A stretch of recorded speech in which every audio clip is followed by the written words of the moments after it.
Do you know someone that is unhappy in their marriage? I think we all do. Maybe this person you know is just fed up. They're tired of all the bull crap that's coming from their spouse. Or maybe this person that you know, this friend of yours, their marriage has gone cold. Rough things have been done and said, and they're just ready for a change, ready for someone or something new. Yet, as a follower of Christ, are you thinking more biblical, and you are hoping that your friend should think twice before they jump out of their marriage?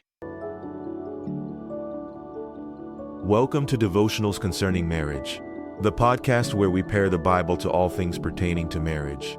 Thanks for listening. If you have been enjoying the podcast, then please follow and share.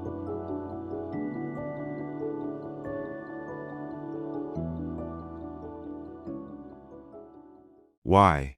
So, why should your friend think twice before getting a divorce? First, here is a financial reason. 1. Because millions are spent every year on divorce attorneys by unhappily married individuals just to get divorced and remarried again. Later, to marry a worse person than before, and just to get a divorce again for the second or third time. So, how about we take an old school biblical perspective to prevent spending thousands of dollars on divorce attorneys just to get divorced, and then get remarried, and then get divorced again?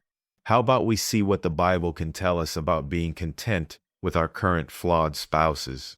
You see, in Old Testament prophetic literature, the book of Hosea, a symbolic marriage using Hosea and Gomer, conveys God's feelings about spousal abandonment and chasing after outside lovers.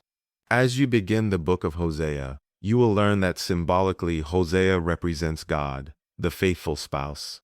In the first 3 chapters of Hosea, his wife Gomer, and how she abandons the prophet to pursue outside lovers, we assume Gomer was discontent at home, and thus Gomer made lifestyle choices as a spouse that broke all covenantal bonds.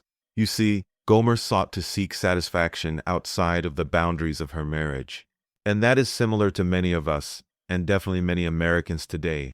We think that just on the other side of the fence, independent of our spouses, or just in another city, or with another lover, maybe we can find happiness, which begins the never-ending cycle of seeking after happiness.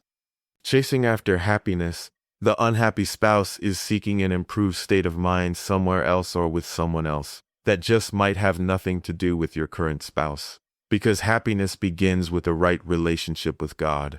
Just like the nation of Israel sought happiness with false gods, and thus, as a group, became discontent and fell into depravity, and their idolatry didn't achieve any positive results for their community, and just outside lovers didn't bring success for Gomer, because she eventually had to go back to her husband, Hosea.